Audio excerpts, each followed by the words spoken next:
വിശുദ്ധ വേദപുസ്തകത്തിൽ ഒരു ചോദ്യത്തോടെ അവസാനിക്കുന്ന ഒരു പുസ്തകമേ ഉള്ളൂ. അത് ബുക്ക് ഓഫ് ജോനായാണ്. ആ ചോദ്യത്തിന് ഒത്തിരി അടരുകളുണ്ട്, ഒത്തിരി ഇതളുകളുണ്ട്. ആ ചോദ്യം വളരെ ആർദ്രമാണ്. ചോദ്യം ഇങ്ങനെയാണ്: ആവണക്കൻ്റെ ചുവട്ടിൽ വാടിത്തളർന്ന മെയ്യും മനസ്സുമായി നിരാശയുടെ ചെങ്കടലിൽ ആഴ്ന്നു പോയിരിക്കുന്ന യോനായെ നോക്കിക്കൊണ്ട് സർവശക്തൻ ചോദിക്കുന്നൊരു ചോദ്യമുണ്ട്. കുഞ്ഞേ, ഇടങ്കൈയും വലങ്കൈയും തിരിച്ചറിഞ്ഞുകൂടാത്ത 1,20,000 ചില്ലുവാനും മനുഷ്യരോട് എനിക്ക് കരുണ തോന്നരുതോ? ഒരു ചോദ്യത്തിൽ ബൈബിളിലെ വേറൊരു പുസ്തകവും അവസാനിക്കുന്നില്ല. ഈ പുസ്തകം ആരംഭിക്കുന്നത് പ്രതികാരത്തിൻ്റെ കാഹളത്തിലാണ്, അവസാനിക്കുന്നത് കരുണയുടെ മഴയിലാണ്. കുഞ്ഞേ, ഇടങ്കൈയും വലങ്കൈയും തിരിച്ചറിഞ്ഞുകൂടാത്ത 1,20,000 ചില്ലുവാനും മനുഷ്യരോട് എനിക്ക് കരുണ തോന്നരുതോ എന്നാണ്. സത്യത്തിൽ ഈ തുറന്ന പുസ്തകം, നിങ്ങളുടെ കയ്യിലിരിക്കുന്ന ബൈബിൾ, അതില്ല എങ്കിലും പറയാണ്, ഒരു മേമ്പൊടിക്കങ്ങ് പറയാണ് ഉണ്ടെന്ന്. ഈ വന്നത് വേഷമൊക്കെ കൊള്ളാം, പക്ഷേ ഒരു പുസ്തകത്തിനൊരു കുറവുണ്ട്. അത് കുറവ് തന്നെയാണ്. എന്നോടൊന്നും തോന്നരുത്. തോന്നിയാലും കുഴപ്പമില്ല, ഒരു കുഴപ്പമില്ല. നമ്മൾ വന്നതെല്ലാം കൊള്ളാം, പക്ഷേ ഈ പുസ്തകത്തിൻ്റെ കുറവ് കയ്യിലൊരു കുറവ് തന്നെയാണ്. ഇതിൽ നിന്ന് കരുണ എന്നൊരു 3 അക്ഷരം കുറച്ചാൽ ബാക്കിയുള്ളതൊക്കെ ചുമ്മാ മഷി മാത്രമാണ്. ഈ പുസ്തകത്തിൽ നിന്ന് കരുണ എന്നൊരു 3 അക്ഷരം എടുത്തു മാറ്റിയാൽ, അടർത്തി മാറ്റിയാൽ ബാക്കിയുള്ളതൊക്കെ ചുമ്മാ മഷി മാത്രമാണ്. ഈ ഒരു ചോദ്യം, കരുണ തോന്നരുതോ എനിക്ക് എന്നുള്ള ദൈവത്തിൻ്റെ ചോദ്യമാണ്. എല്ലാ ചോദ്യങ്ങൾക്കും ഉത്തരം കണ്ടെത്തേണ്ടതുണ്ട്. എല്ലാ ചോദ്യങ്ങൾക്കും ഒരു പത്തി വിരിച്ചു നിൽക്കുന്ന പാമ്പിൻ്റെ രൂപമാണ് ചോദ്യചിഹ്നത്തിന്, ക്വസ്റ്റ്യൻ മാർക്കിന്. അത് നമ്മളെ ആഞ്ഞു കൊത്തും. എല്ലാ ചോദ്യങ്ങൾക്കും ഉത്തരം കണ്ടെത്തേണ്ടതുണ്ട്. യോനയുടെ പുസ്തകത്തിലെ അവസാനത്തെ ചോദ്യം, അത് കഴിഞ്ഞിട്ട് അയാൾ എവിടെയാണെന്ന് നമുക്കറിയില്ല, പ്രവാചകൻ എവിടെയോ. പക്ഷെ ലാസ്റ്റ് സീൻ എന്ന് പറയുന്നത് കരിഞ്ഞു കിടക്കുന്നൊരു ആവണക്കിൻ്റെ തണലും തണുപ്പും. ആ അതൊരു വൃക്ഷമല്ല, അതൊരു സസ്യമാണ്. ആ ചെടിയുടെ ചുവട്ടിൽ വാടിത്തളർന്നൊരു ചേനത്തണ്ട് പോലെ ഒരു മനുഷ്യൻ. ഞാൻ കാണുന്നത് 2 കൈയും പുറകേക്ക് കുത്തി ആ മണൽപ്പരപ്പിൽ ഈ കരിഞ്ഞു വീഴുന്ന ആവണക്കിൻ്റെ ചുവട്ടിൽ നിസ്സഹായനായിരിക്കുന്ന ഒരു മനുഷ്യൻ. അതാണ് എൻ്റെ കണ്ണിലെ യോന. ദ ലാസ്റ്റ് സീൻ അതാണ്. ഈ പുസ്തകം ഒരു തിരക്കഥയാവുകയാണെങ്കിൽ അതിലെ അവസാനത്തെ സീൻ ഈ നിസ്സഹായതയുടെ സീനാണ്. ചോദ്യത്തോടെയാണ് അത് അവസാനിക്കുന്നത്: എനിക്ക് കരുണ തോന്നരുതോ? ഈ ചോദ്യം എന്നോടാണ് ചങ്ങാതി, താങ്കളോടാണ്. ആ ചോദ്യങ്ങൾ എനിക്ക് തോന്നുന്നു 2 അർത്ഥമെങ്കിൽ, ഈ ചോദ്യങ്ങൾ നമുക്ക് 2 ഉത്തരത്തിലേക്ക് നമ്മെ കൊണ്ടുപോകുന്നു എന്നെനിക്ക് തോന്നുന്നു. അപ്പം നമുക്ക് അതിലേക്ക് പോകാം. നിങ്ങൾ ആ കുഞ്ഞിനെ ശ്രദ്ധിക്കരുത്, അല്ലെങ്കിൽ ആ കുഞ്ഞിൻ്റെ ആൾ അതിനെ അങ്ങോട്ട് വിളിച്ചോളും. നമുക്ക് ഈ വിഷയത്തിലേക്ക് വരണം. അത് വളരെ അർത്ഥവത്തായ ഒരു കാര്യമാണ്. എനിക്ക് കരുണ തോന്നരുതോ മനുഷ്യനോടുള്ള ദൈവത്തിൻ്റെ ചോദ്യമാണ്. ഈ 1,20,000 ചില്ലുവാനം എന്നതൊരു സംതിങ് ആണ്, എക്സ്ട്രാ ആണ്. സെൻസസിനകത്തൊന്നും വരാത്ത ഈ പൊടിയും പറപ്പുമൊക്കെയാണ് ചില്ലുവാനം. ചില്ലുവാനത്തിനകത്താണ് ഞാനും സുഹൃത്തെ നിങ്ങളും. അത് ഓർത്തിട്ട് ഇവിടെ ഇരിക്കണം. ആ ചില്ലുവാനത്തിനകത്ത് വരാനുള്ളതേ ഉള്ളൂ നമ്മളെന്ന് ഓർത്തിട്ട്. എന്നെ ഏറ്റവും കൂടുതൽ എൻ്റെ കണ്ണ് നനയിക്കുന്നത് യോനയുടെ പുസ്തകത്തിൽ ഈ ചെറിയ വാക്കാണ്, ചില്ലുവാനം. സംതിങ് ഇത്തിരി അധികം വന്നത് എന്തൊക്കെയോ കണക്കിൽ വരാത്തതാണ്. 2 ഉത്തരങ്ങളുണ്ട് ഈ ചോദ്യത്തിന്. എന്തിനാണ് ഈ ചോദ്യം യോനയോട് ചോദിച്ചത്? അല്ല, നമ്മളോട് ചോദിച്ചത്. ഒന്നാമത്തെ ഉത്തരം, ബലത്തിൽ നിന്ന് ബലം നൽകിയവനിലേക്ക് നമ്മെ തിരിപ്പിക്കുന്ന ചോദ്യമാണിത്. ആവർത്തിക്കാം. ബലത്തിൽ നിന്ന് ബലം നൽകിയവനിലേക്ക് നമ്മെ തിരിപ്പിക്കുന്ന ചോദ്യമാണ്. A question that turns one from power to the giver of power. നിനിവെ മുഴുവൻ നമ്മുടെ യോനായും സ്വന്തം ബലത്തിൽ ആശ്രയിച്ച ഒരാളാണ്. ഈ ഇന്നത്തെ ടർക്കി, ലെബനോൻ, ഇറാൻ, ഇറാഖ് ഇതൊക്കെയാണ് പഴയ അസീറിയ. ആ അസീറിയയുടെ ഗ്രേറ്റ് ക്യാപിറ്റലായിരുന്നു ഒരു BC 600 മുതലെങ്കിലും 900 മുതൽ 600 വരെ ഒരു 300 വർഷം കിരീടം താഴെ വയ്ക്കാത്ത രാജാക്കന്മാരായിരുന്നു അസീറിയ. അതിൻ്റെ തലസ്ഥാനം നിനുവ അവരുടെ പവറിൽ അഭിരമിച്ചയാളാണ്. നിനുവയും അയാളുടെ അതോറിറ്റിയിൽ, പ്രവാചകന്റെ പവറിൽ വല്ലാതെ അഭിരമിച്ചതാണ്. ഈ ചോദ്യത്തിൻ്റെ, ഈ പുസ്തകം അവസാനിക്കുന്ന ചോദ്യം നമ്മെ രണ്ട് ഉത്തരത്തിലേക്ക് കൊണ്ടുപോകും. അതിൽ ആദ്യത്തേത് ഇതാണ്: a question that leads one from might to its source. മനുഷ്യന്റെ ശക്തിയിൽ നിന്ന്, ബലത്തിൽ നിന്ന് ബലം നൽകിയവനിലേക്ക്, ബലത്തിൽ നിന്ന് ബലം നൽകിയവനിലേക്ക് നമ്മുടെ ചിന്തകളെ തിരിപ്പിക്കുന്ന ചോദ്യമാണ്: കരുണ തോന്നരുതോ എനിക്ക്? നീ ഇങ്ങനെ ആവണക്കിൻ്റെ ചുവട്ടിൽ കിടക്കുകയല്ലേ? ദൈവത്തെ മറന്ന് നേട്ടങ്ങളെ ദൈവമാക്കുന്നൊരു കാലമാണ്. ആവണക്കൊരടയാളമാണ്. എന്തടയാളം? നമ്മുടെ കാലത്തിൻ്റെ അടയാളമാണ്. ആവണക്കൊരു തണലാണ്. തണലിൻ്റെ പ്രത്യേകത എന്താ? നാളെ രാവിലെ നിങ്ങളൊരു 9 മണിക്ക് ഇവിടുന്ന് കുറിച്ചി ഔട്ട് പോസ്റ്റിലേക്ക് നടന്നു പോകുന്നതിരിക്കട്ടെ. 9-9:30 നല്ല വെയിലുണ്ട്. വഴിയിലെവിടെ ഒരു തണൽ കണ്ടപ്പോൾ കയറി നിൽക്കാൻ ഒരാശ. കയറി നിന്നു. 5 മിനിറ്റ് തണൽ കൊണ്ടു പോയി, ആശ്വാസമായി. ഉച്ചയ്ക്കൊരു 2 മണിക്ക് തിരികെ വരുന്നു. അപ്പോഴും നടന്നാണ് വരുന്നത്. ഔട്ട് പോസ്റ്റ് കഴിഞ്ഞ് പടിഞ്ഞാട്ട് വരുമ്പോൾ നമുക്കൊരാഗ്രഹമുണ്ട്, രാവിലെ പോയ സ്ഥലത്തൊരു തണലുണ്ടായിരുന്നു, അവിടെ കയറി നിൽക്കാമല്ലോ. പക്ഷെ നിങ്ങൾ ഈ 2 മണിക്ക് ഉച്ചയ്ക്ക് തിരികെ വരുമ്പോൾ രാവിലെ നിന്ന സ്ഥലത്ത് ആ തണലില്ല. തണൽ ഒരിക്കലും സ്റ്റാറ്റിക് അല്ലല്ലോ, അതിങ്ങനെ മാറിക്കൊണ്ടിരിക്കും. രാവിലത്തെ തണൽ വൈകിട്ടില്ല. ആവണക്ക് ഒരു വലിയ തണലായിരുന്നു, യോനയുടെ ബലമായിരുന്നു. എന്താണ് ആവണക്ക്? നമ്മുടെ മക്കൾ ഒരാവണക്കാണ്. നമ്മുടെ തണലാണ്, തണലാകേണ്ടതാണ്. പക്ഷെ നാളെ അവർ നമ്മുടെ ആവണക്കായിരിക്കുമോ?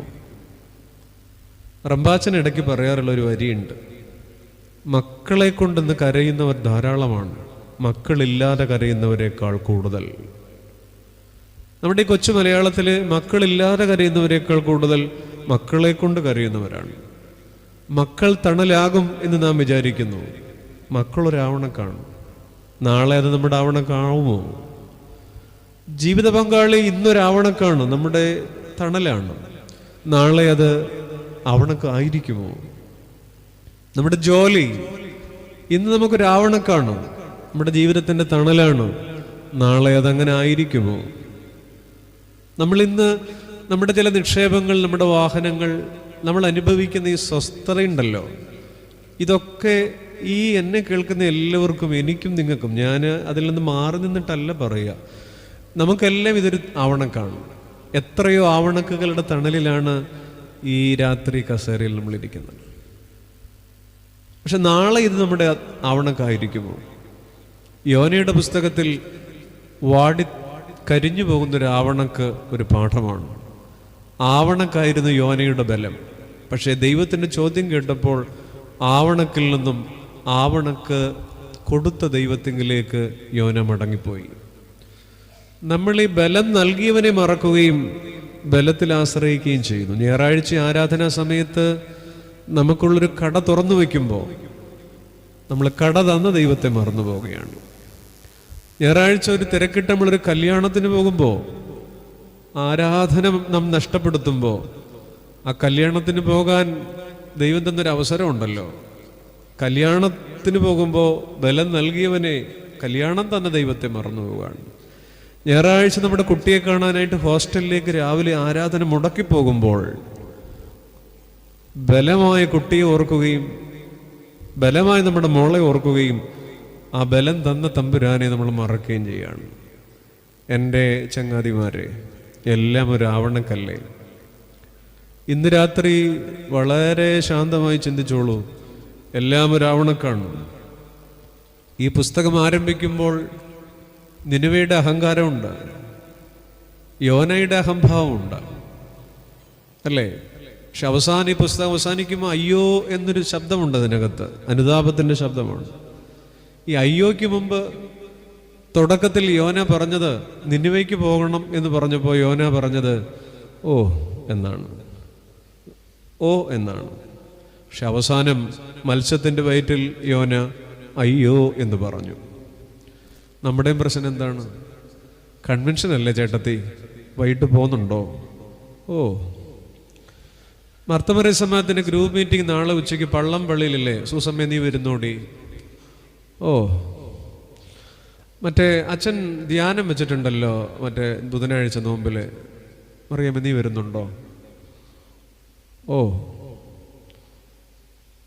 ഇങ്ങോട്ട് നോക്കിക്കേ, അബദ്ധത്തിൽ ഒത്തിരി രൂപ പറയും. 50 നോമ്പല്ലേ, നോക്കുന്നുണ്ടോ ചേട്ടായി, നോക്കുന്നുണ്ടോ?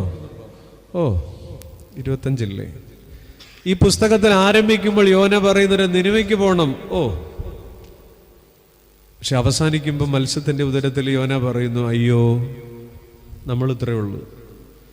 നമ്മുടെ ഈ പാസീവായ ഓകളുണ്ടല്ലോ, ഓ പിന്നെ ഓ അച്ഛൻ ഓ ഓ 25 ഉണ്ടല്ലോ, ഈ ഓ എല്ലാം അവസാനം അയ്യോ ആകും.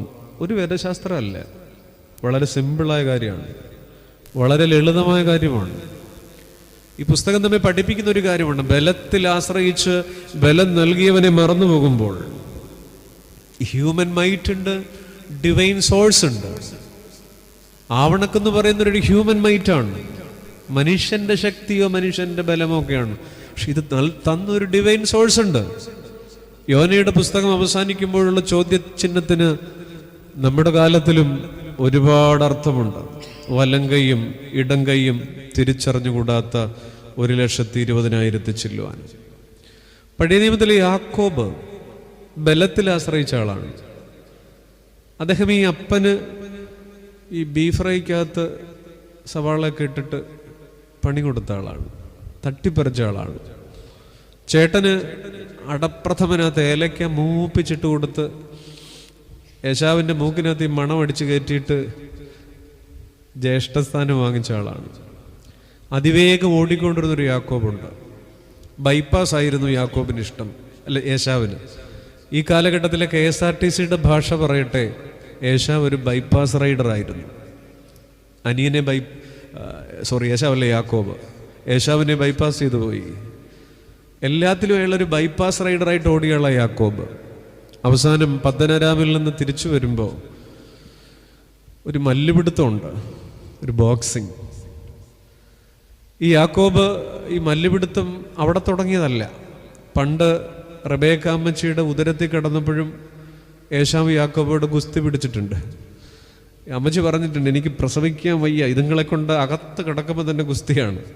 ഈ ബോക്സിങ് പണ്ടേ യാക്കോബിന് ഇഷ്ടമാണ്. യേശാവ് ആദ്യം പ്രസവിക്കപ്പെട്ടപ്പോൾ ഡെലിവറി കഴിഞ്ഞപ്പോൾ യാക്കോബ് യേശാവിൻ്റെ കാലിൽ പിടിച്ച് വിടില്ലടാ അങ്ങനെയെന്ന് പറഞ്ഞിട്ടൊക്കെയാണ് പുറത്തോട്ട് വന്നത്.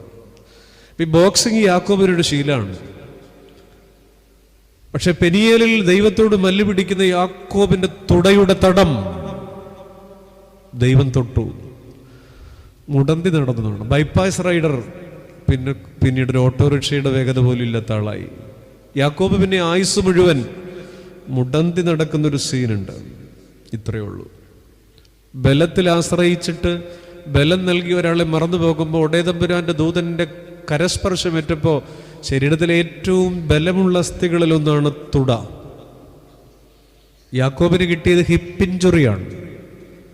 ഹിപ്പ് ഇഞ്ചുറിയാണ് കറക്റ്റ്. അത് ഹിപ്പ് ഇഞ്ചുറി കിട്ടിയതെപ്പോഴാ? വയസ്സ് 98ആണ്. സെഞ്ചുറി അടിക്കാൻ പോവാണ്. യാക്കോബ് ഇങ്ങനെ നേട്ടങ്ങളുടെ പുറകെ പരക്കം പാഞ്ഞൊരു മനുഷ്യൻ സെഞ്ചുറിയുടെ മുന്നിൽ ഹിപ്പ് ഇഞ്ചുറിയായി. നമ്മളൊക്കെ നേട്ടങ്ങളുടെ സെഞ്ചുറികളുടെ മുമ്പിൽ നിൽക്കുമ്പോൾ 98 വയസ്സെന്നൊക്കെ പറയുന്നത് ഇല്ല, ആരാണ്ട് പറഞ്ഞതുപോലെ നന്നായി കളിച്ചുകൊണ്ടിരിക്കുമ്പോൾ റണ്ണൗട്ട് ആവുക എന്നുള്ളതാണ്. അതാണ് പ്രശ്നം. സെഞ്ചുറിയുടെ മുമ്പിലാണ് അറ്റ് ദ ഏജ് ഓഫ് 98 യാക്കോബിന് ഹിപ്പ് ഇഞ്ചുറി ഉണ്ടായി. ഒരു ബൈപ്പാസ് റൈഡർ ആയിരുന്നു യാക്കോബ്. ഇനിയിപ്പോ മെല്ലെ മുടന്തി നടക്കാണ്. ഈ മഹാകവി ഉള്ളൂര് അമൃതധാര എന്ന് പറയുന്ന അദ്ദേഹത്തിന്റെ കവിതയിൽ ഇങ്ങനെ പാടിയിട്ടുണ്ട്. നമ്മുടേതെന്നു നാം ഓർത്തിരിക്കും, നമ്മുടേതെന്നു നാം ഓർത്തിരിക്കും. ഇമ്മട്ടിലുള്ളൊരു വസ്തുവേതും കാലമാം കൺകെട്ടുകാരൻ കാട്ടും ജാലമല്ലെന്നാർക്കു തീർത്തുരയ്ക്കാം. ഇതെന്റെയാണ്, ഇതെന്റെയാണ്, ഇതെന്റെയാണെന്ന് നമ്മൾ പറയുന്നില്ലേ? യാക്കോബ് അങ്ങനെ പറഞ്ഞ ആളാണ്. ഈ ആടല്ല എന്റെയാണ്, അമ്മായിപ്പന്റെ ആടൊക്കെ അടിച്ചു മാറ്റി, ചേട്ടന്റെ അടിച്ചു മാറ്റി, എല്ലാവരുടെയും അടിച്ചു മാറ്റി. പക്ഷേ എല്ലാം എന്റെയാണ്, എന്റെയാണെന്ന് പറയുന്നു. നമ്മുടേതെന്നു നാം ഓർത്തിരിക്കും, ഇമ്മട്ടിലുള്ളൊരു വസ്തുവേതും കാലമാം കൺകെട്ടുകാരൻ കാട്ടും ജാലമല്ലെന്നാർക്കു തീർത്തുരയ്ക്കാം. ഇതൊക്കെ ഒരു പെട്ടെന്ന് മാഞ്ഞു പോകുന്നതാണെന്ന്. കൂടുന്നു വന്നിവ എങ്ങു നിന്നോ, തേടുന്നു പെട്ടെന്ന് മറ്റൊരിടം. നമ്മുടേതെന്ന് നാം ഓർത്തിരിക്കും. ഈ എല്ലാ കാര്യങ്ങളും ഈ കാലം അല്ലെങ്കിൽ ഒരു പരമ്പൊരുൾ നമ്മുടെ മുന്നിൽ കാണിക്കുന്ന മായാക്കാഴ്ചയാണ്. ബൈബിളിലെ ഏറ്റവും സുഖിച്ച് ജീവിച്ച മനുഷ്യൻ ശലോമോനല്ലേ? ഒരുപാട് സുഖ ശ്രേയസിലൂടെ പോയ ആളാണ്. പക്ഷെ ശലോമോൻ അവസാനം എഴുതുന്ന കുറിപ്പുകളിൽ സഭാപ്രസംഗയിൽ ആവർത്തിക്കുന്ന ഒരു വാക്കുണ്ട്. എന്താ? മായ. സകലതും പറയൂ. നിങ്ങൾക്ക് അറിയില്ലേ? പറയൂ. ഇല്ല, ഇവിടെ സർവേ കല്ല് പോലും ഇവിടെ ഇരിക്കത്തേ ഉള്ളല്ലേ. സകലതും മായ. അത്രേ ഉള്ളൂ. വലിയ നോമ്പ് തുടങ്ങുമ്പോൾ വ്യാഴാഴ്ച സന്ധ്യയ്ക്ക് നമ്മളിങ്ങനെ പാടുന്നൊരു പാട്ടുണ്ട്. മണ്ണാൽ മനയപ്പെട്ടവനെ നീതി കളിക്കേണ്ട, മണ്ണേ നാളെ ചേരും നീ മാതാവാ മണ്ണിൽ. ഈ ലോകത്തെ ഏറ്റവും വലിയ യൂണിവേഴ്സിറ്റി ഏതാണ്? സതാംപ്ടൺ അല്ല, പഞ്ചാബ് യൂണിവേഴ്സിറ്റി അല്ല, കേരളയല്ല, ഓക്സ്ഫോർഡ് അല്ല, ഗാന്ധി യൂണിവേഴ്സിറ്റി അല്ല. ലോകത്തിലെ ഏറ്റവും വലിയ യൂണിവേഴ്സിറ്റി സെമിത്തേരിയാണ്.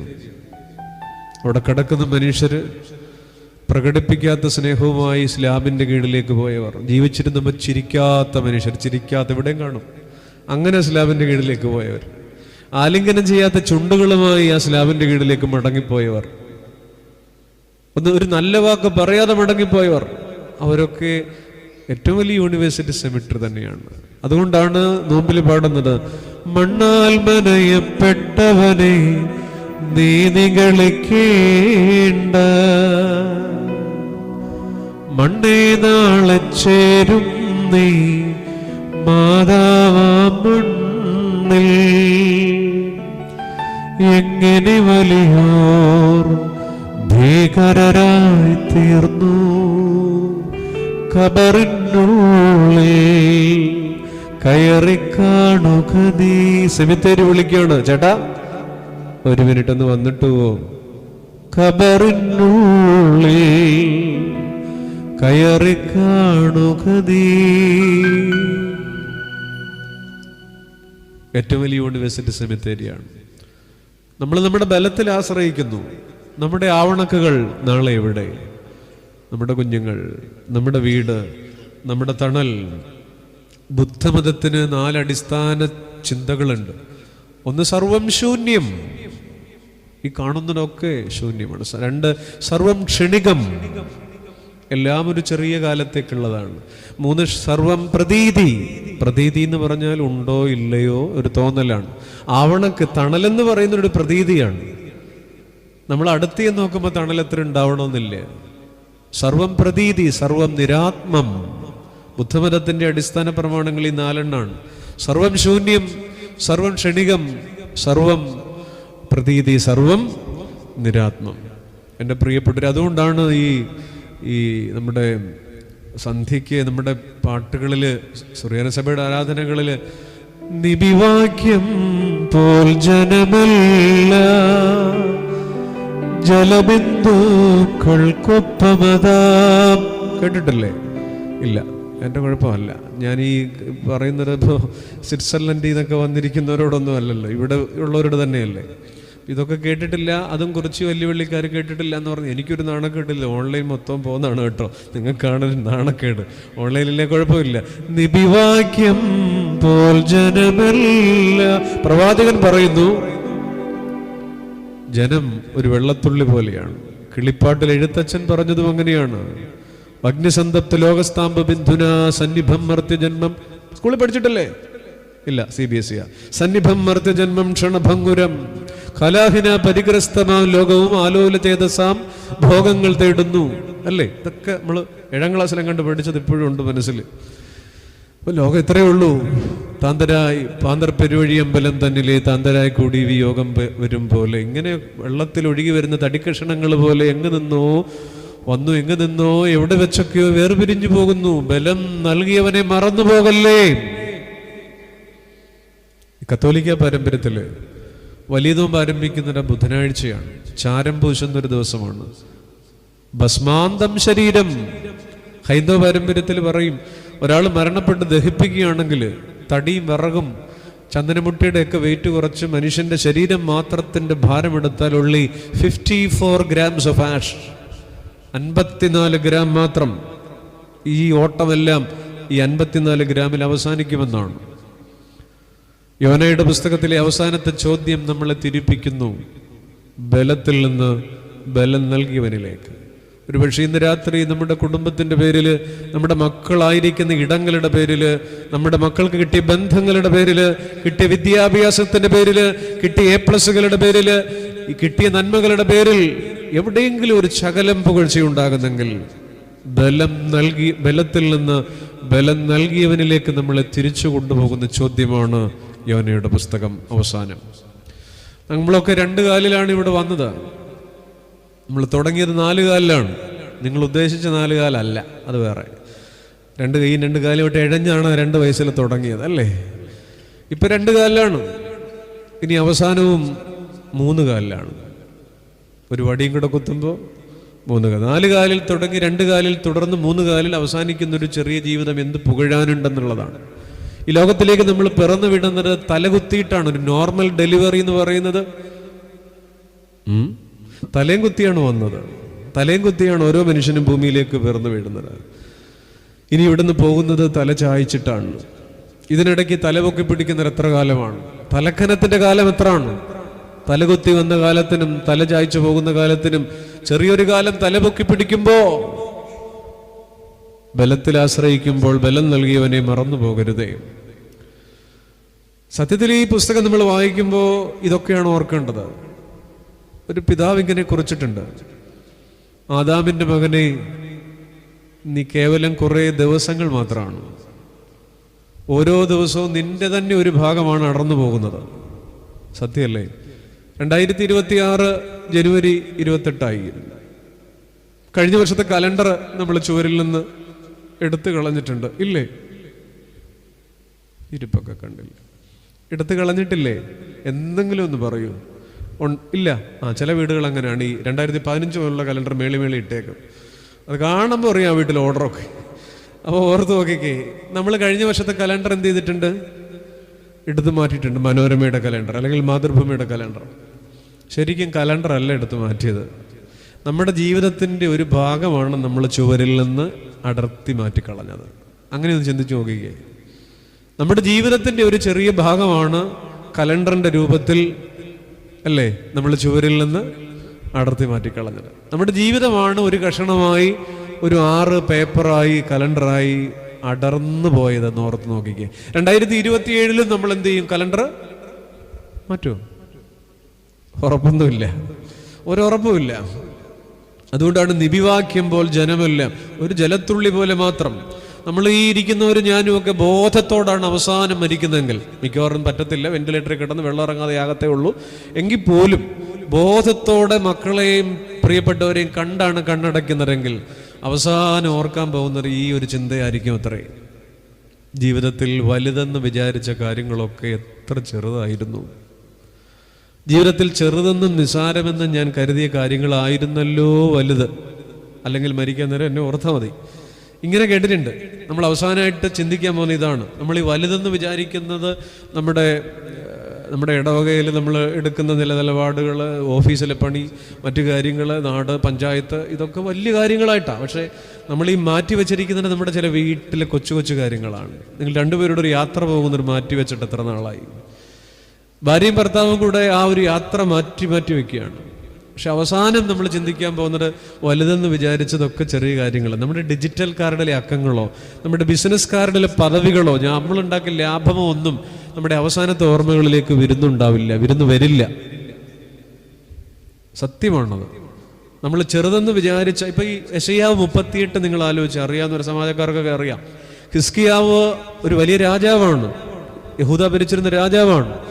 ഈ മരിക്കത്തക്ക രോഗം പിടിച്ച്, വായിച്ചിട്ടുള്ളതല്ലേ, മരിക്കത്തക്ക രോഗം പിടിച്ച് മരണം കിടക്കുമ്പോൾ പ്രവാചകൻ വന്നിട്ട് പ്രാർത്ഥിക്കുകയും അത്തിപ്പഴക്കട്ട കൊണ്ടുവരികയൊക്കെ ചെയ്യുന്ന ഒരു രംഗമുണ്ട്. 15 വർഷമൊക്കെ നീട്ടി ബോണസ് കൊടുക്കുന്നുണ്ട്. അപ്പോൾ ആ ഹിസ്കിയാവിനോട് പറയുന്ന ഒറ്റ വരിയേ ഉള്ളൂ, കറക്റ്റ് യുവർ ഹോം. നിന്റെ ഗൃഹകാര്യം ക്രമത്തിലാക്കുക. രാജ്യം ഭരിക്കുന്ന രാജാവ് 2 യുദ്ധവും കൂടെ നടത്തിയിട്ട് വരാനല്ല ഈ 15 വർഷം. അയൽ രാജ്യങ്ങളെ വെട്ടിപ്പിടിക്കാനല്ല, ഇസ്രായേലിനെ എന്നും ദ്രോഹിച്ചിരുന്ന അസീറിയയോട് പടവെട്ടാനല്ല, ജീവിതത്തിൽ സൈന്യനിര വർദ്ധിപ്പിക്കാനല്ല. എൻ്റെ പൊന്നങ്ങാതി, കറക്റ്റ് യുവർ ഹോം. ചെറിയ ചില കാര്യങ്ങളുണ്ടല്ലോ, വലിയ രാജാവിനോടാ പറയുന്നത്, ഹിസ്കിയാവ് നിന്റെ ഗൃഹകാര്യം ക്രമത്തിലാക്കുക. നമ്മളോടെന്താ പറയുക? ഇതൊക്കെ തന്നെ വലിയ കാര്യങ്ങളുടെ ഓട്ടങ്ങളുടെ അവസാനം അല്ലേ? ഹാ സുഖങ്ങൾ വെറും മായ. അങ്ങനെ ഉള്ളൂർ ആശാനാണ് എഴുതിയിട്ടുള്ളത്, കുമാരനാശാനാണെന്നാണ് എൻ്റെ ഓർമ്മ. ആരറിവു തീയതിതൻ ത്രാസ് പൊങ്ങുന്നതും പിന്നെ താനേ താണു പോകുന്നതും. ആ സുഖങ്ങൾ വെറും ജാലം. നിങ്ങൾ ഈ സ്കൂളിൽ പഠിച്ചപ്പോൾ വീണപൂവ് പഠിച്ചിട്ടുണ്ടോ? ഇല്ല. അമ്മച്ചിയൊക്കെ ടിങ്കിൾ ടിങ്കിളാണോ പഠിച്ചേ? ആണോ പഠിച്ചേ? വീണപൂവെന്ന് കേട്ടിട്ടുണ്ടാ? എന്നാണ് വീണപൂവ്? എന്താണ്? അത് തന്നെ അങ്ങ് പറഞ്ഞാൽ പോരെ. കുമാരനാശാന്റെ മനോഹരമായൊരു കവിതയാണ്. കേരള അല്ലെ, നമ്മുടെ കവിതകളിൽ മുൻപന്തിയിൽ നിൽക്കുന്ന കവിതകളിൽ ഒന്നാണ് വീണപൂവ്. ഇപ്പോഴത്തെ പിള്ളേർ പഠിച്ചിട്ടില്ല, കേട്ടിട്ടില്ല. അങ്ങനെ ഒരു കവിതയുണ്ട്. ഒരു ചെടിയിൽ വിരിഞ്ഞു നിൽക്കുന്ന ഒരു പൂവിനെ പ്രകീർത്തിച്ചുകൊണ്ട് ആശാൻ എഴുതുന്നതാണ്. ചെടി വിരിഞ്ഞു നിൽക്കുന്നതല്ല, വീണ് കൊഴിഞ്ഞു പോകുന്നു. ആ കവിത ആരംഭിക്കുന്നവരാരെങ്കിലും ഓർക്കുന്നുണ്ടോ? ആര് പാടി? ഹാ പുഷ്പമേ അധികതുങ്ക പദത്തിൽ എത്ര ശോഭിച്ചിരുന്നൊരു രാജ്ഞി കണക്ക് നീ, അല്ലേ? ഈ വിരിഞ്ഞു നിൽക്കുന്ന പൂവിനെ കണ്ടിട്ട് ആശ്ചര്യത്തിൽ ആരംഭിക്കുന്നത് ഹാ പുഷ്പമേ. ഹാ എന്ന് പറഞ്ഞാൽ ആശ്ചര്യമാണ്. ആ കവിത അവസാനിക്കുന്ന ഒരൊറ്റ വരി ഇങ്ങനെയാണ്. ഈ കൊഴിഞ്ഞു കിടക്കുന്ന പൂവിനെ കണ്ടിട്ട് ആശാൻ പാടി വെക്കുന്നുണ്ട്, ഹാ അവനി വാഴുവ കഷ്ടം. അവനി എന്ന് പറഞ്ഞാൽ ഭൂമി, പര്യായമൊക്കെ മറന്നോ? ഭൂമി. അവനി വാഴുവ കഷ്ടം. ആശ്ചര്യത്തിൽ ഹാ എന്ന് തുടങ്ങിയിട്ട് കഷ്ടം എന്നതിൽ അവസാനിക്കുന്നതാണ് ഈ ജീവിതമെന്നാണ് വീണപോകുന്നൊരു കവിതയിൽ കൂടി ആശാൻ കാലത്തെ ഓർമ്മിപ്പിക്കുന്നത്. നമ്മൾ ഈ രാത്രി ഈ ചോദ്യത്തിന് ഉത്തരം തേടുകയാണ്. ചോദ്യത്തിൽ അവസാനിക്കുന്ന ഈ പുസ്തകം ബലത്തിൽ ആശ്രയിച്ചിട്ട് ബലം നൽകിയവനെ മറന്നു പോകരുതെന്നുള്ളൊരു ഓർമ്മപ്പെടുത്തലാണ്. ഇത് വല്ലാത്തൊരു കാലമാണ്. ഓരോരുത്തരും അവരവരുടെ നേട്ടങ്ങളിൽ അഭിരമിക്കുന്ന കാലമാണ്. നമ്മൾ ഈ വ്യാഴാഴ്ച രാവിലെയൊക്കെ, വ്യാഴാഴ്ചയാണെന്നാണ് എൻ്റെ ഓർമ്മ, രാവിലെയൊക്കെ ഈ പാടുന്ന ഒരു ശീമ നമസ്കാരത്തിലെ വരികളുണ്ട്. നാഥൻ നോക്കവെ വിറകൊണ്ടു ധരമാനവർ തൻ ദുഷ്ടതയാൽ ധർമ്മക്ഷയമേറിയിടുകയാൽ ഇളകി ധരതന്നാധാരം പിഴപോൽ പകരം വീട്ടരുതേ സർവാധീശ തേ സ്തോത്രം. കേട്ടിട്ടുണ്ടാവില്ല. ഈ ഭൂമി ഇങ്ങനെ മനുഷ്യന്റെ പടയോട്ടങ്ങളിൽ, മനുഷ്യന്റെ വെട്ടിപ്പിടിക്കലുകളിൽ, മനുഷ്യന്റെ കുശാഗ്ര ബുദ്ധികളിൽ നാഥൻ നോക്കവെ വിറകൊണ്ടു ധരമാനവർ തൻ ദുഷ്ടതയാൽ ധർമ്മക്ഷയമേറിയിടുകയാൽ ഇളകി ധരതന്നാധാരം പിഴപോൽ പകരം വീട്ടരുതേ സർവാധീശ തേ സ്തോത്രം. അനുതാപവസരമിതു തന്നെ, കാലവിളംബം കൂടാതെ നീതിവിഹീനത നിശേഷം നിഖിലരുമൊരുപോൽ വെടിയട്ടെ. അനുതാപത്തിന്റെ ഈ കാലത്തില് പിഴ പോൽ പകരം വീട്ടരുതേ, സർവാധീശത്തെ സ്തോത്രം. പിഴച്ചു പോകുന്നൊരു കാലത്തിൽ ഓർക്കണം പ്രിയപ്പെട്ടവരെ, ഈ രാത്രി ബലം നൽകിയവനെ മറന്നു പോകരുതേ, ആവണക്കങ്ങളിൽ അധികമായി അഭിരമിക്കരുതേ. അലക്സാണ്ടർ ചക്രവർത്തി ലോകം മുഴുവൻ വെട്ടിപ്പിടിക്കാൻ ശ്രമിച്ച ആളാണ്. 32-ാമത്തെ വയസ്സിൽ ഒരു മലമ്പനിയിൽ കടന്നുപോയ ആളാണ്. അലക്സാണ്ടർ ആരാധിച്ചിരുന്ന വീരപുരുഷൻ. ഗ്രീസിൽ ഒത്തിരി ദേവന്മാരൊക്കെ ഉണ്ട്. അക്വിലാസ് എന്ന് പറയുന്ന ദേവനാണ്. ആർക്കും തകർക്കാനൊക്കാത്ത ശേഷിയുള്ള ദേവനാണ് അക്വിലാസ്. പക്ഷെ അക്വിലാസിന് ഒരു ബലഹീനതയുണ്ട്, ഉപ്പൂറ്റി. കാലിൻ്റെ ചുവട്ടിൽ ഉപ്പൂറ്റി, അവിടെ തൊട്ടാൽ വീഴും. അത് ഈ ദാനിയേലിന്റെ പുസ്തകത്തിലുണ്ട്. അങ്ങനെ ഒരു കഥയുണ്ട്, ഒരു ദർശനമുണ്ട് ദാനിയേലിന്റെ. നെബൂഖദ്നേസർ രാജാവിന്റെ ദർശനമുണ്ട്. അലക്സാണ്ടർ ചക്രവർത്തി ഏറ്റവും ആരാധിച്ചിരുന്ന ദേവൻ അക്വിലാസ് ആണ്. പക്ഷേ ഉപ്പൂറ്റി ബലഹീനമാണ്. അലക്സാണ്ടർ വീണുപോയത് ക്യാൻസറിലല്ല, ഹൃദ്രോഗത്തിലല്ല. ലോകം മുഴുവൻ വെട്ടിപ്പിടിക്കാൻ ശ്രമിച്ച് തന്റെ ബ്യൂസിഫാലസ് എന്ന കുതിരപ്പുറത്ത് ഇറങ്ങി ഭാരതത്തോളം യാത്ര ചെയ്ത് അനേകം രാജ്യങ്ങൾക്ക് സ്വന്തം പേര് ചാർത്തി അലക്സാണ്ട്രിയ എന്ന് വിളിപ്പേര് കൊടുത്ത് മഹാനായ അലക്സാണ്ടർ കടന്നു പോകുന്നൊരു പനിയിലാണ്. സിഡ്നസ് നദിയിലൊന്ന് മുങ്ങിക്കുളിച്ച് തണുത്തുറഞ്ഞ നദിയിൽ നിന്ന് കയറുമ്പോ ബാധിച്ചൊരു ജ്വരവും പനിയും. ലോകത്തുള്ള മരുന്നൊക്കെ കൊണ്ടുവരാൻ സൈന്യാധിപന്മാർ കസാണ്ടറും ടെലിമാക്കസും ടോളമിയും തയ്യാറായി നിൽക്കേ, ഏത് ഔഷധം കൊണ്ടുവന്നാലും രക്ഷപ്പെടുത്താനാകാത്ത വിധം മഹാനായ അലക്സാണ്ടർ കടന്നുപോയി ഒരു പനിയിൽ. അയാൾ ആരാധിച്ചിരുന്ന വീരപുരുഷൻ അക്വിലാസിനും എല്ലാം ബലമായിരുന്നെങ്കിലും ഒരല്പം ബലഹീനതയുണ്ടായിരുന്നു. എൻ്റെ പ്രിയപ്പെട്ടവരെ, നമ്മുടെയൊക്കെ ബലങ്ങളുണ്ടല്ലോ, അതൊക്കെ ഒരു ആവണക്കായിരിക്കാം. പക്ഷെ കൃത്യമായി നമ്മുടെ ജീവിതത്തിൽ തകരാൻ പോകുന്നത് നമ്മുടെ ആ ഒരു ബലഹീനതയിൽ വന്നു വീഴാൻ പോകുന്നൊരു കല്ല. ഏതെങ്കിലും ഒരു ബലഹീനതയില്ലാത്ത ആരെങ്കിലും ഇന്ന് രാത്രി ഇവിടെ ഇരിക്കുന്നുണ്ടോ? എൻ്റെ നിങ്ങളുടെ ജീവിതം എടുത്തു നോക്ക്. അടുത്തിരിക്കുന്നവർക്ക് അറിയാത്ത ഒരു മുഖം നമുക്കില്ലേ? ആ ബലഹീനതയിൽ തന്നെ ഒരു കല്ല് വന്ന് വീഴും, ഉറപ്പാണ്. ബലം നൽകിയവനെ മറന്നു പോകരുതേ. പ്രിയപ്പെട്ടവരെ, ഈ ഒളിമ്പിക്സിലൊക്കെ ആദ്യത്തെ മത്സരം എന്ന് പറയുന്നത് മാരത്തൺ ആണ്. കേട്ടിട്ടുണ്ടോ? മാരത്തൺ.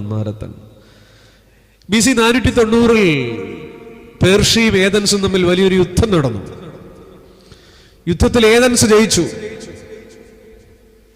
ഈ ഏതൻസ് ജയിച്ചു എന്ന് പറയാൻ വേണ്ടിയിട്ട് ഒരു പടയാളി അവിടെ നിന്ന് 42 മൈൽ നിർത്താതെ ഏതൻസിലെ കൊട്ടാരത്തിലേക്ക് ഓടി. കൊട്ടാരത്തിലേക്ക് ഓടിയിട്ട് രാജാവിനോട് വിവരം പറയാൻ പോയതാണ്. രാജാവിനോട് വിവരം പറയാൻ പോയിട്ട് അവിടെ ചെന്നിട്ട് രാജാവിനോട് പറഞ്ഞു, നമ്മൾ ജയിച്ചു. ഇത് പറയുകയും അയാൾ അവിടെ കുഴഞ്ഞു വീണ് മരിക്കുകയും ചെയ്തു. ഈ 42 മൈൽ നിർത്താതെ ഓടി മരണപ്പെട്ട സ്ഥലം, ആ യുദ്ധം മാരത്തൺ യുദ്ധമാണ്. ആ യുദ്ധം നടന്ന സ്ഥലമാണ്. ഈ ഒരു ഓർമ്മയിലാണ് പിന്നീട് ഈ ഒളിമ്പിക്സിൽ ഈ മാരത്തൺ ഉണ്ടാവുന്നത്. ഞാനീ കുറിച്ച് ചോദിക്കുന്നത് അതല്ല, ഇയാൾ ഈ 42 മൈൽ ഓടി നമ്മൾ ജയിച്ചു എന്ന് പറഞ്ഞ് കുഴഞ്ഞു വീണ് മരിച്ചത്, ഇത് ജയിച്ച ഓട്ടമാണോ തോറ്റ ഓട്ടമാണോ? ഉറങ്ങല്ലേ, ഇപ്പൊ രാത്രി 1:30 ആയിട്ടില്ല, 8 മണി ആയിട്ടില്ല. പറയൂ, ജയകരമായ ഒരു പരാജയമാണ് ഈ ഓട്ടം. നമ്മൾ ജയിച്ചു എന്ന് പറഞ്ഞ അയാൾ കുഴഞ്ഞു വീണ് മരിച്ചു. നമ്മളൊക്കെ ഓടുന്നൊരു ഈ ഓട്ടമാണ്. വെട്ടിപ്പിടിച്ചും തട്ടിപ്പറിച്ചും വരമ്പ് മാന്തിയും റബ്ബറിന്റെ വേരിന് ഗുസ്തി പിടിച്ചും ആഞ്ഞിലിയുടെ ഇലയ്ക്ക് അയലൊക്കെക്കാരുമായിട്ട് അടികൂടിയും നമ്മൾ ഈ ഓടുന്ന ഓട്ടമെല്ലാം ജയകരമായ ഒരു പരാജയമായിരിക്കാം. അവസാനം അലക്സാണ്ടർ പറഞ്ഞുകൊണ്ടേയിരുന്നു, വെറുതെയായിരുന്നു, എല്ലാം വെറുതെയായിരുന്നു. അവസാനം ശലോമോൻ പറഞ്ഞുകൊണ്ടിരുന്നു, ഹാ മായ, സകലതും മായ. പ്രിയപ്പെട്ടവരെ, നമ്മുടെ ഈ കൊച്ചു ജീവിതത്തിൽ ഈ ചോദ്യം ഈ രാത്രി നമ്മളെ ഓർമ്മിപ്പിക്കുന്നത് ഇതാണ്. യോന നിനുവേ ബലത്തിൽ ആശ്രയിച്ചപ്പോ, ഈ വിജയത്തെ കൈകാര്യം ചെയ്തതിൽ പരാജയപ്പെട്ട മനുഷ്യരുണ്ട്, പരാജയത്തെ കൈകാര്യം ചെയ്തതിൽ വിജയിച്ച മനുഷ്യരുമുണ്ട്. ഈ ലോകത്ത് അങ്ങനെ രണ്ടു തരം ആളുകളെ ഉള്ളൂ. ഈ പുസ്തകം നോക്കിയാലും അങ്ങനെയാണ്. വിജയത്തെ കൈകാര്യം ചെയ്തതിൽ പരാജയപ്പെട്ട മനുഷ്യനാണ് ശലോമോൻ. ഇഷ്ടം പോലെ ഉള്ള ആളാണ്, ജ്ഞാനവും ഉണ്ട്. പക്ഷേ അവസാന കാലത്ത് ആ ശലോമോൻ ഇങ്ങനെ കെട്ടി പുരുഷന്മാരെ ഞെട്ടരുത് 800 കെട്ടി എന്നൊക്കെ എന്നത് പറയുന്നുണ്ട്. എനിക്ക് അങ്ങോട്ട് വിശ്വാസമായിട്ടില്ല. എങ്കിലും ഈ പുള്ളി അങ്ങനെ പോയി ഫറവോന്റെ മോളെ വരെ കയറി കെട്ടിക്കളഞ്ഞു. കെട്ടാനുള്ള മോഹം കൊണ്ടല്ല, രാജ്യത്തിന്റെ വിസ്തീർണം ആഗ്രഹിച്ചിട്ടാണ്. അവസാനം ശലോമോൻ ഈ അന്യദേവന്മാരിലേക്കൊക്കെ പോയാണ് അന്ത്യം. വിജയത്തെ കൈകാര്യം ചെയ്തതിൽ പരാജയപ്പെട്ട മനുഷ്യനാണ് ശലോമോൻ. ശിംശോൻ എങ്ങനെ തുടങ്ങിയ ആളാണ്? ഒരു തേരാളിയായി തുടങ്ങിയ ആളാണ് ശിംശോൻ. പക്ഷെ അവസാനിപ്പിച്ചത് ഒരു കോമാളിയായിട്ടാണ്. അയാളുടെ കളി കാണാനാണ് ആ വലിയ ക്ഷേത്രത്തിന്റെ തൂണിൽ ശിംശോനെ കൊണ്ട് കെട്ടിയിടുന്നത്. അപ്പൊ ശിംശോൻ തന്നെ വിചാരിച്ചു, ഇനി കോമാളിയായിട്ട് തുടരുന്നതിൽ അർത്ഥമില്ല. നാട്ടുകാരെടുക്ക് എന്നെ ഞാനൊരു പരിഹാസപാത്രമായി, ഒരു കോമാളിയായി. ശിംശോൻ തന്നെ തീരുമാനിക്കുകയാണ് സൂയിസൈഡ് ചെയ്യാം. സത്യത്തിൽ അത് സൂയിസൈഡാണോ സ്വാഭാവിക മരണമാണോ എന്നൊന്നും ചർച്ച ചെയ്യണമെന്ന് എനിക്കറിയില്ല. നന്നായി തുടങ്ങിയ ആളാണ്. വിജയത്തെ കൈകാര്യം ചെയ്തതിൽ പരാജയപ്പെട്ട മനുഷ്യനാണ് ശലോമോൻ.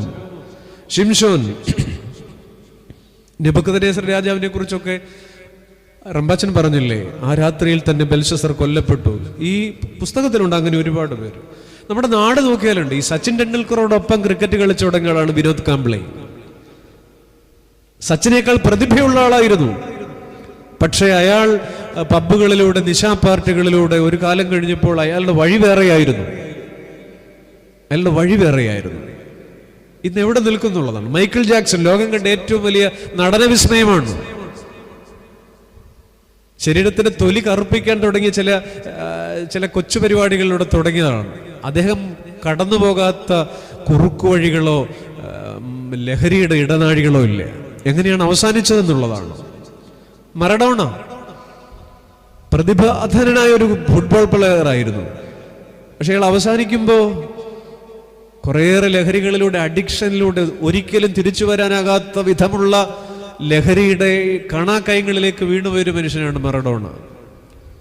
അങ്ങനെ കായിക താരങ്ങളോ സൗന്ദര്യധാമങ്ങളോ അങ്ങനെ പലരെയും എടുത്തുകൊള്ളൂ. അല്ലെ കുറിച്ചിയിൽ തന്നെ നിങ്ങൾക്ക് പരിചയമുള്ള ചില വലിയ മനുഷ്യരൊക്കെ അവരുടെ ജീവിതത്തിൽ ഒരിക്കലും തിരിച്ചു വരാനാകാത്തമുള്ള ചില ട്രാജഡികളിലേക്ക് പോയിട്ടുണ്ട്. വിജയത്തെ കൈകാര്യം ചെയ്തതിൽ പരാജയപ്പെട്ട മനുഷ്യരെ കുറിച്ച് ഇടവകയിലും കാണും. പക്ഷെ പരാജയത്തെ കൈകാര്യം ചെയ്യാൻ വിജയിച്ച മനുഷ്യരുണ്ടാണ്. പരാജയത്തെ കൈകാര്യം ചെയ്യാൻ വിജയിച്ച മനുഷ്യർ ഈ ചരിത്രത്തിലുണ്ട്. ജോസഫ്, പഴയ നിയമത്തിലെ ജോസഫ്. സങ്കടം എന്ന് പറഞ്ഞാൽ സങ്കടമുള്ള ഈ മനുഷ്യന് തടവറ, പട്ടിണി, നഗ്നത, ഒറ്റിക്കൊടുക്കല്, ഒറ്റപ്പെടല്, ചേട്ടന്മാരുടെ ചവിട്ട്, നാട്ടിൽ നിന്നുള്ള പലായനം, പൊട്ടക്കിണറ്. അയാൾ അനുഭവിക്കാത്ത എന്ത് സങ്കടമാണ് ഉള്ളത്. എന്നിട്ടും സ്വന്തം ജീവിതത്തിന്റെ പരാജയങ്ങളെ ഇത് ദൈവത്തിന്റെ പദ്ധതിയാണെന്ന് നെഞ്ചു വിരിച്ചു നിന്ന് പറയുന്നൊരു ജോസഫുണ്ട്. ജോസഫ് പരാജയത്തെ കൈകാര്യം ചെയ്തതിൽ വിജയിച്ച മനുഷ്യരാണ്. ദാവീദ് പാളിപ്പോയ ഒത്തിരി സമയങ്ങളുണ്ട്. ഈ ചേട്ടന്മാരൊക്കെ ഇട്ടാൻ തട്ടിയ ആളാണ് ദാവീദ്. താൻ സ്നേഹിച്ചിരുന്ന മീക്കള് ദാവീദിനെ ട്രോൾ ചെയ്തതിന് കൈ കണക്കൊന്നുമില്ല. രാജ്യം ഭരിച്ചിരുന്ന ശൗല് ഈ മനുഷ്യനെ ഓടിച്ചിട്ട് വെട്ടിക്കൊല്ലാൻ നടന്നിട്ടുണ്ട്. സ്വന്തം മക്കള് ദാവീദിനെതിരെ തിരിഞ്ഞിട്ടുണ്ട്. മൊത്തത്തില് ദാവീദ് ഇങ്ങനെ ഒരുപാട് പരാജയപ്പെട്ട ആളാണ്. പരാജയങ്ങൾ വന്ന മനുഷ്യനാണ്. പക്ഷെ എന്നിട്ടും ദാവീദ് പറയുന്നുണ്ട്, നന്മയും കരുണയും എൻ്റെ ആയുഷ്കാലമൊക്കെയും എന്നെ പിന്തുടരും. പരാജയത്തെ കൈകാര്യം ചെയ്യാൻ വിജയിച്ച മനുഷ്യർ ഈ പുസ്തകത്തിലുണ്ട്. വിജയത്തെ കൈകാര്യം ചെയ്തതിൽ പരാജയപ്പെട്ട മനുഷ്യരുമുണ്ട്.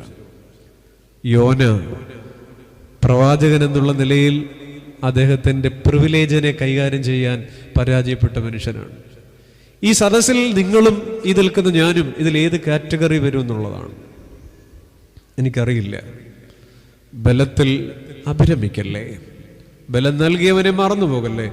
നിങ്ങൾക്ക് ഓർത്തിരിക്കാൻ ഞാനൊരു വചനം പറയാം. യെശയ്യാവ് 14 അധ്യായം 12 മുതലുള്ള ഒരു വാക്യം. അരുണോദയപുത്രനായ ശുക്ര, നീ പാതാളത്തിന്റെ അടിയിലേക്കും നാശകൂപത്തിലേക്കും തന്നെ വീഴും. അരുണോദയപുത്രൻ ലൂസിഫറാണ്. ലൂസിഫർ അത് പറയുമ്പോൾ പിള്ളേർ നോക്കും മോഹൻലാലിനെയൊക്കെ ഓർത്തിട്ട്. അരുണോദയപുത്രനായ ശുക്ര എന്ന് വെച്ചാ അരുണോദയപുത്രൻ, അരുണൻ, സൂര്യൻ, മാനത്തോടിരുന്നവൻ അഹങ്കാരം കൊണ്ട് താഴെ വീഴുകയാണ്. അരുണോദയപുത്രൻ എന്ന് വെച്ചാൽ മോർണിംഗ് സ്റ്റാർ എന്നാണ്. അത് പ്രൈവറ്റ് ബസിന്റെ പേരല്ല, ബൈബിളിൽ ഒരു വാക്കാണ് മോർണിംഗ് സ്റ്റാർ. അരുണോദയപുത്രനായ ശുക്രൻ. ആ യെശയ്യാവിന്റെ 14:12 മുതൽ 15 വരെ നിങ്ങൾ വായിച്ചു നോക്കിയാൽ 4 തവണ ഒരു ആവർത്തിക്കുന്ന ഒരു വാക്കുണ്ട്. ഞാൻ നെബൂഖദ്നേസർ പറയാണ്. നെബൂഖദ്നേസറിനെയാണ് ഇങ്ങനെ വിളിക്കുന്നത്, ഞാൻ. നിനിവെ പറഞ്ഞുകൊണ്ടിരുന്നത് എങ്ങനെയാണ്? ഞാൻ. ബാബിലോണിന്റെ ശില്പി നാശകൂപത്തിലേക്ക് വീണൊരു കഥയുണ്ട്. ഒന്നിനെക്കുറിച്ചും മേന്മ പറയരുത് എന്ന ആവണക്ക് നമ്മളെ ഓർമ്മിപ്പിക്കുക. ഈ രാത്രി നമുക്ക് രണ്ടാമത്തെ വിചാരത്തിലേക്ക് പ്രവേശിക്കാം. പ്രിയപ്പെട്ടവരെ, ഇതൊരു നോമ്പുകാലമാണ്. നോമ്പുകാലത്തിലെ യോനായുടെ പുസ്തകത്തിന്റെ അവസാന വാക്യം നാം ചിന്തിക്കുമ്പോൾ ഒരു ചോദ്യം നമ്മെ 2 ഉത്തരങ്ങളിലേക്ക് കൊണ്ടുപോകും. ഒന്ന്, ബലത്തിൽ നിന്ന് ബലം നൽകിയവനിലേക്ക് മടങ്ങാൻ ഒരുത്തരം. ആവണക്കുകൾ വാടിപ്പോകും എന്നൊരുത്തരം. തണലുകൾ മാറിപ്പോകും എന്നൊരുത്തരം. അനുതാപാർദ്രമായി പുസ്തകത്തിന്റെ അവസാന ഇടത്തിലെ ചോദ്യം നമ്മുടെ ഹൃദയങ്ങളെ ആർദ്രമാക്കട്ടെ. 2, ഇടങ്ങയും വലങ്ങയും തിരിച്ചറിഞ്ഞുകൂടാത്ത 1,20,000 ചില്ലുവാനും മനുഷ്യരോട് എനിക്ക് അനുകമ്പ തോന്നരുതോ എന്നുള്ള ചോദ്യത്തിന്റെ രണ്ടാമത്തെ ഉത്തരം എന്ന് പറയുന്നത് അഹംഭാവത്തിൽ നിന്ന് അഹംബോധത്തിലേക്ക് തിരിക്കുന്ന ഉത്തരമാണ്. ഒന്ന്, ബലത്തിൽ നിന്ന് ബലം നൽകിയവനിലേക്ക് തിരിക്കുന്ന ഉത്തരമാണ്. ചോദ്യമാണത്. ആ ചോദ്യം അങ്ങനെയാ. ഈ ചോദ്യത്തിന്റെ രണ്ടാമത്തെ ഉത്തരം എന്ന് പറയും, ഈ ചോദ്യം നമ്മളെ കൊണ്ടുപോകുന്ന ഒരു അഹംഭാവം. നിനിവയുടെ അഹംഭാവം. 2 പേർക്കും അഹങ്കാരം ഉണ്ടായിരുന്നു. യോനയ്ക്കും ഉണ്ടായിരുന്നു, നിനിവയ്ക്കും ഉണ്ടായിരുന്നു. A question that turns one from egoism to self-awareness. മുഴുവൻ ഈഗോയാണ് കടന്നിരുന്നത് യോനയുടെ ഉള്ളിൽ. ഞാൻ അംഗീകരിക്കപ്പെടണം, ഒരു ദുഷിച്ച ആഗ്രഹമാണ്. A question redirects from ego to self-awareness. അഹംഭാവം, അഹംബോധം. അഹംഭാവം എന്ന് പറയുന്നത് അഹങ്കാരമാണ്. അഹംബോധം നമ്മുടെ ഉള്ളിലെ ഞാനെന്ന തിരിച്ചറിയലാണത്. തത്വമസിയാണ്. ഞാനെന്ന ഭാവത്തിൽ നിന്ന് ഞാനെന്ന ബോധത്തിലേക്ക് നമ്മളെ കൊണ്ടുപോവുകയാണ് ഔത്ത ചോദ്യം. നിനിവയെ അഹംഭാവത്തിൽ നിന്ന് അഹംബോധത്തിലേക്ക് കൊണ്ടുപോവുകയാണ്. പ്രിയപ്പെട്ടവരെ, എന്നിട്ട് ദൈവം ഇങ്ങനെ ക്ഷമിക്കുന്നു എന്നുള്ളതാണ്. ഇതുപോലെ ഒരു 3 നോമ്പ് കാലത്ത് എനിക്ക് ദൈവം തന്ന വരികളുണ്ട്. ഇതുപോലൊരു 3 നോമ്പ് കാലത്ത് ഞാൻ എഴുതിയത് ശിവരഞ്ജനി എന്ന് പറയുന്ന കർണാടക സംഗീതത്തിലെ ഒരു രാഗത്തിലിങ്ങനെ ഈണം കൊടുത്ത് മലയാളത്തിലെ പ്രസിദ്ധനായ പാട്ടുകാരൻ വിൽസ്വരാജ് പാടിയൊരു പാട്ടുണ്ട്, യൂട്യൂബിലൊക്കെ ഉണ്ടത്. കടലാന വിഴുങ്ങിയ യോനാദിബിയെ കരയിൽ ശേഷിപ്പിക്കാൻ മനസ്സലിവുള്ളോനേ, കരയിൽ ശേഷിപ്പിക്കാൻ മനസ്സലിവുള്ളോനേ എന്ന് പറഞ്ഞാല് ഗ്രേറ്റ് ഫിഷ് എന്നാണ് പുസ്തകത്തിൽ. പക്ഷെ നമ്മൾ പിള്ളേർക്കൊക്കെ കഥ പറഞ്ഞു കൊടുക്കുമ്പം ജോനാൻ വെയിൽ എന്നാണ്, തിമിംഗലം എന്നാണ്. തിമിംഗലം ഒന്നും അതിനകത്ത് എഴുതിയിട്ടില്ല. മഹാമത്സ്യം. ആ മത്സ്യമാണ് അഹംഭാവത്തെ യോനയിൽ അഹംബോധമാക്കിയത്. കടലാന വിഴുങ്ങിയ യോനാദിബിയെ കരയിൽ ശേഷിപ്പിക്കാൻ മനസ്സലിവുള്ളോനേ, കരയിൽ ശേഷിപ്പിക്കാൻ മനസ്സലിവുള്ളോനേ. ഈ മഹാമത്സ്യം ഒരു മനുഷ്യനെ വിഴുങ്ങിയാൽ ഈ മത്സ്യത്തിന്റെ അന്നനാളത്തിലെ കൂർത്ത വാള് പോലെയുള്ള ഇതുണ്ടല്ല, ഈ മനുഷ്യനെ 2ആയി 4ആയി, ഇരയെ 4ആയി 6ആയി കീറിയാണ് അകത്തോട്ട് വിടുക. ആമാശയത്തിലെ ഹൈഡ്രോക്ലോറിക് ആസിഡിന്റെ വളരെ ശക്തമായ പ്രവർത്തനം കൊണ്ട് ഈ മനുഷ്യൻ ജീർണിച്ചു പോവും, തൊലിയുണ്ടാവില്ല പിന്നെ. പക്ഷെ കടലാന വിഴുങ്ങിയ യോനാദിബിയെ കരയിൽ ശേഷിപ്പിച്ചൊരു ദൈവം ഉണ്ടെങ്കിൽ യോനയ്ക്ക് കിട്ടിയ വിസ ഏതായിരുന്നെന്ന് അറിയാമോ? ദൈവം കൊടുത്ത വിസ യുവാഞ്ചലിസ്റ്റിന്റെ വിസയ. സുവിശേഷകനായിട്ട് നിനവയ്ക്ക് പോകണം. പക്ഷെ ഈ വിസ കീറിക്കളഞ്ഞിട്ട് യോന യാഫോവ് തുറമുഖത്തുനിന്ന് എടുത്ത മറ്റേ വിസ ഏതാണെന്നറിയാമോ? ടൂറിസ്റ്റിന്റെ വിസയാണ്, തർസീസിലേക്ക് പോകാൻ. അപ്പം നമ്മൾ ഈ പള്ളിയിലേക്ക് വരുന്നത് യുവാഞ്ചലിസ്റ്റിന്റെ വിസയായിട്ട് വരേണ്ടതാ. അല്ലേ? Every Christian is A missionary, every one outside Christ is A mission field. അല്ലേ? നമ്മൾ പള്ളിയിൽ പോകുന്ന കണ്ട ഒരു ബൈബിള്, ഒരു പുസ്തകമൊക്കെ ആയിട്ട് പോകുമ്പോൾ കൊള്ളാം, പോകുന്നത് എന്തിനാ? പക്ഷെ നമ്മൾ ടൂറിസ്റ്റായിട്ടാണ് വരുന്നത്. നിനുവയ്ക്ക് ഇവാഞ്ചലിസ്റ്റിന്റെ വിസയിൽ പോകേണ്ട ആള് തർസീസിന് എങ്ങനെ പോയി? ഉറക്കെ പറ. അതെ, ടൂറിസ്റ്റിന്റെ വിസ. ഇത് മനസ്സിലാവാത്ത ആരും ഇവിടെ ഇരിപ്പില്ല. അതുകൊണ്ട് യോന എന്തുകൊണ്ടാ പോയതെന്നുള്ളതാണ്. എന്താ? പാപത്തിൻ പായ്ക്കപ്പൽ ദൂരത്തു നിൽക്കുമ്പോൾ ഉന്നം മറന്നങ്ങു യാത്ര ചെയ്താൽ അടിത്തട്ടിൽ നിദ്രയെ മുങ്ങിയാലും സർവേശൻ നിന്റെ മറകൾ നീക്കും. ആഴക്കടലിൽ നീ വീണു പോകും മകനേ, നിൻമൃതി ആസന്നമാകും. മകളേ, നിൻമൃതി ആസന്നമാകും. ദൈവമേ, ഞാൻ നിന്നെ ഒളിച്ചെവിടെ കൂടും? അടിത്തട്ടിൽ നിദ്രയിൽ മുങ്ങിയാലും സർവേശൻ നിന്റെ മറകൾ നീക്കും. പക്ഷെ നിനുവ ചെയ്തത്, യോനക്കില്ലാത്ത അനുതാപം അവർക്കുണ്ടായി. നിനുവക്കരനുതാപ പുഴകൾ നീന്തി രട്ടെടുത്തവരാകെ തപിച്ചു നീറി.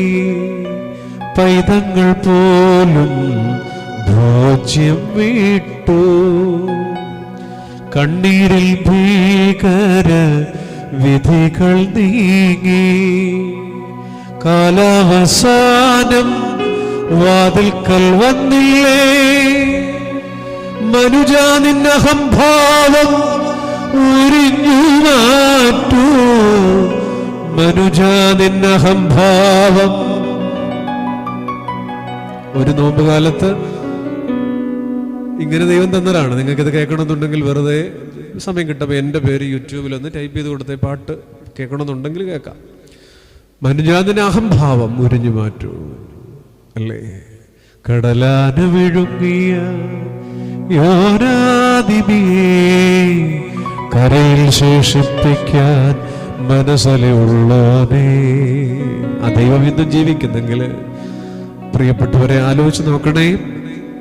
അഹംഭാവം അഹംബോധമാക്കുന്ന ഒരു ചോദ്യമാണിത്. കരുണ, എനിക്ക് കരുണ തോന്നരുതോ, കരുണ തോന്നരുതോ. ഈ യോനയുടെ പ്രശ്നം സൂപ്പർ ഈഗോയാണ്.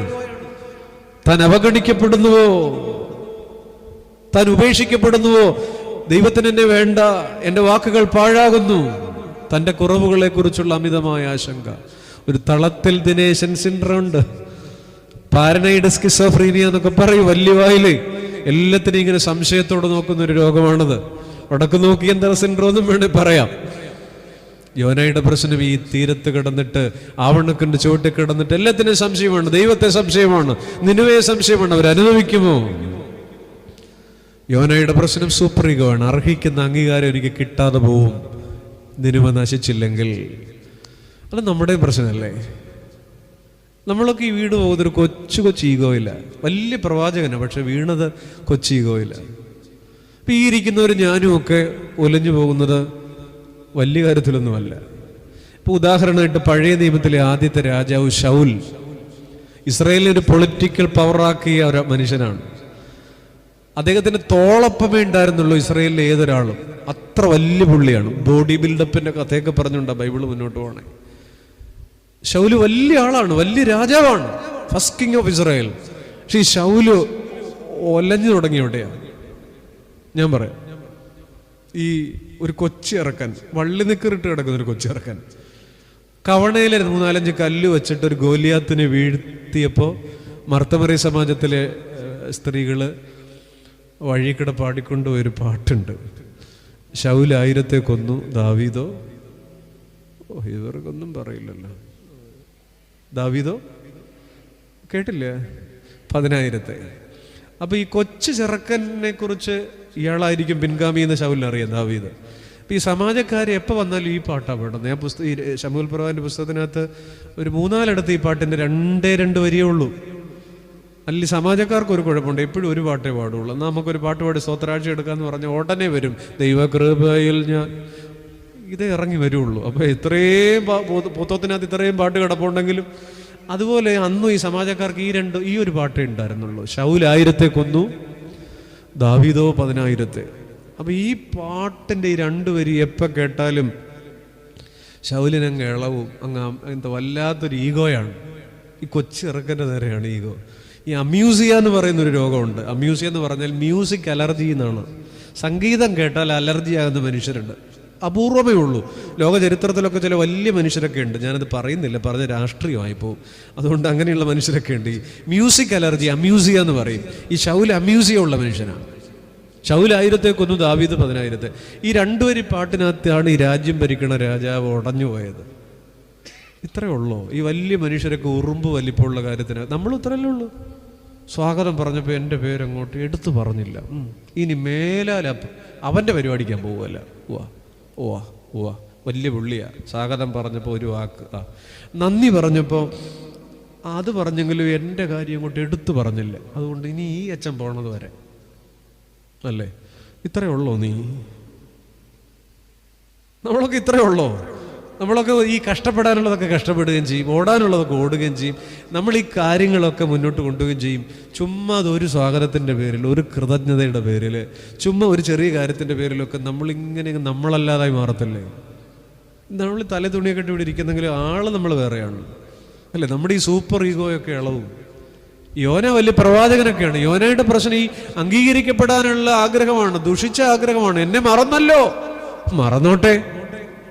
അപ്പം ഞാൻ എന്നോട് തന്നെ പറയുന്നൊരു കാര്യമുണ്ട്. ആരെങ്കിലും അവഗണിക്കുന്നു, വിചാരിക്കുന്നൊരു ഗൗരവം കിട്ടിയില്ല എന്ന് തോന്നിയാൽ ഞാൻ ഓർക്കുന്ന മനുഷ്യൻ ഗാന്ധിജിയാണ്.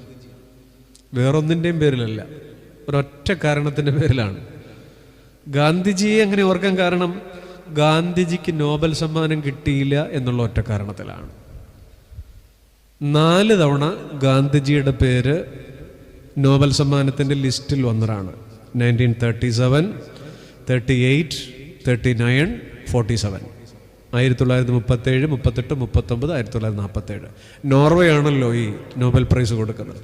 ഈ 4 തവണയും കൊണ്ട് പേര് വന്നുകൊണ്ട് ചർച്ച ചെയ്തപ്പോൾ പോരാ, ഗാന്ധി ഇങ്ങോട്ട് പോരാ, കൊള്ളില്ല. അങ്ങനെ 4 തവണ റിജക്റ്റ് ചെയ്ത പേരാണ്. ഈ നോർവേ അത് കൊടുക്കാഞ്ഞതിൻ്റെ കാരണം ഈ നോർവേയും ബ്രിട്ടനും അപ്പുറം ഇപ്പുറം കിടക്കുകയാണ്.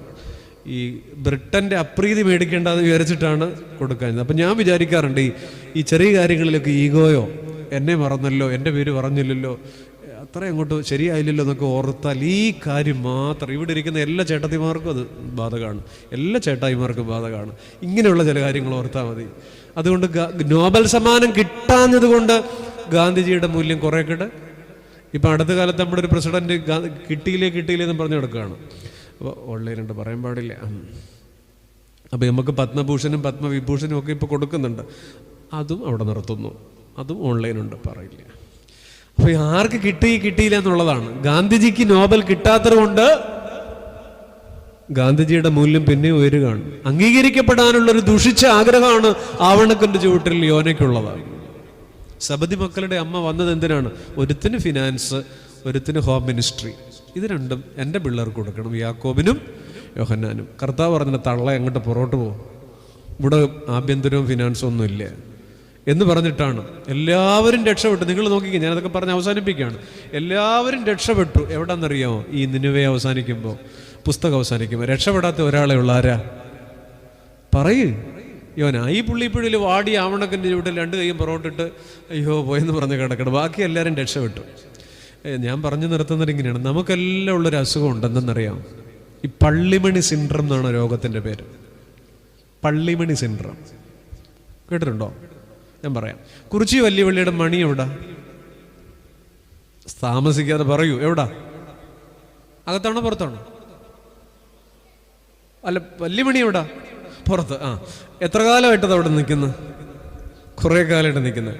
ഈ മണി കേട്ടോണ്ടാണ് എല്ലാവരും ഇവിടെ വരുന്നത്, പള്ളിയിൽ. പണ്ട് 1-ാം മണി, 2-ാം മണി, 3-ാം മണി ഒക്കെ ഉണ്ട്. ഇപ്പം എല്ലാം കൂടെ ഒരുമിച്ചിട്ട് അടിക്കുകയാണ്. ഈ മണി അടിക്കുമ്പോഴാണ് ആളുകൾ എവിടെ വരിക? നല്ലവനും കള്ളനും ദുഷ്ടനും തീയതും എല്ലാം ഇവിടെ വരുന്നത്. പള്ളിമണി ആളുകളെ പള്ളിയിലേക്ക് വിളിക്കുകയാണ്, വെൽക്കം ചെയ്യുകയാണ്. മണി കേട്ടപ്പോൾ 3-ാം മണി ആയിടി പാടി എന്ന് പറഞ്ഞിട്ടാണ് നമ്മൾ വരുന്നത്.